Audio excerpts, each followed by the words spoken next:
सभा म्हणतो। ही म्हणजे सगळ्यात मोठी आमची गोटूल व्यवस्था, सगळ्यात मोठी गोटूल व्यवस्थाच म्हणजे आमची ही ग्रामसभा आहे।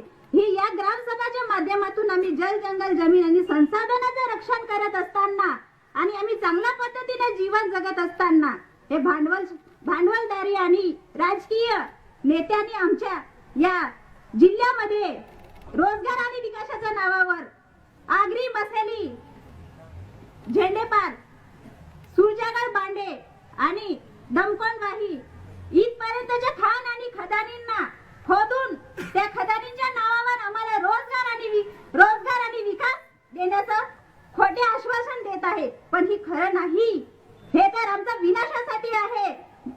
इथं आम्हाला कोणताच रोजगार मिळणार नाही, विनाश होईल, प्रदूषण वाढेल, सगळं जल जंगल जमीन नष्ट होऊन जाईल। तो कौन सा राजा है, वो कौन सा दिया, क्या करने वाले अपने को? ये साथ में हम रहेंगे, हमारे जनता के विकास के लिए अगर ये नहीं करवाएंगे, तुम अगर साथ में मतलब साथ नहीं दोगे तो और कौन क्या करने वाले? तुम जनता के लिए अरेस्ट हो जाओगे तो क्या करने वाले मेरे को? वो भी वहां पे जेल में उनसे मिले गई है तो जानवर है।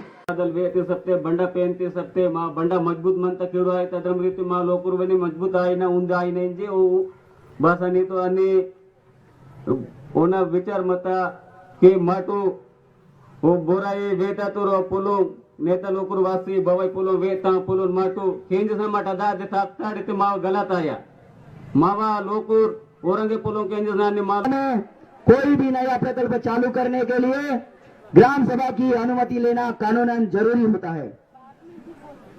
इसीलिए इस प्रकल्प का काम बंद कर इसकी मान्यता रद्द की जाए।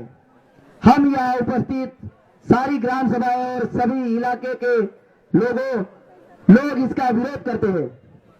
अगर काम बंद नहीं हुआ तो हम आंदोलन को और भी मजबूत करेंगे। हम सभी लोग आज ये शपथ लेते हैं कि अपना जीवन और संस्कृति बचाने के लिए हम अपनी जान देंगे पर पार नहीं देंगे। और ये ऐलान भी करते हैं कि सुरजागढ़ खदान के साथ साथ दमकोंडवाही, बांडे, मगे, गुलजोर, मोहनी, आगरी मसेली, झंडेपार खदानों को भी हम गैर कानूनन घोषित करते हैं और सरकार को ये सभी खदाने और अन्य प्रस्तावित खदाने रद्द करने का आह्वान करते हैं। आपल्या या संघर्षात मी व्यक्तिशः आणि भारतीय कम्युनिस्ट पक्ष आहे आणि तो राहणार आहे।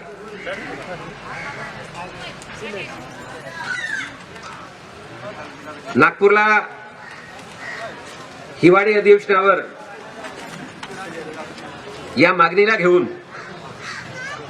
भारतीय कम्युनिस्ट पक्षाच्या विचाराच्या ज्या काही संघटना आहेत, अखिल भारतीय आदिवासी महासभा, खेतमजूर युनियन, लालबावटा आणि किसान सभेच्या माध्यमानं आम्ही महाराष्ट्राच्या मुख्यमंत्र्यावर या विधान भवनावर या मागणीला घेऊन मोर्चा घेऊन चाललो हे लक्षात घ्या।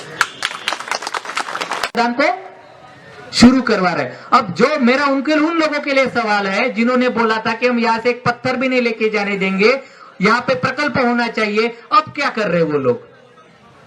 जब यहाँ प्रकल्प तो हुआ नहीं और पहाड़ लेके जा रहे, तब लोग वो कहाँ है?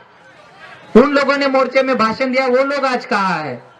मुझे लगता है जनता ने इसका समझना चाहिए, राजनीति को समझना चाहिए। हमारा किसी संगठन, व्यक्ति, राजनीतिक पल या किसी पार्टी को सवाल नहीं है, पार्टी को विरोध भी नहीं है। अपेक्षा है कि आप जनता की भूमिका को समझो, अपेक्षा है कि आप जनता क्या कह रही है उसके साथ खड़े हो जाओ। अगर जनता बोल रही है कि लीज रद्द होगी कि नहीं वो बाद में देखेंगे, अभी हमारा विरोध है, तो आप भी विरोध में एक साथ उतरने को तैयार रहो। तब मुझे लगता है कि एक व्यापक संघर्ष बनेगा। आधी भूमिका है, लोगों को गुमराह करने वाली भूमिका है, लोगों को चालू करने की भूमिका है, अब नहीं चलेगी।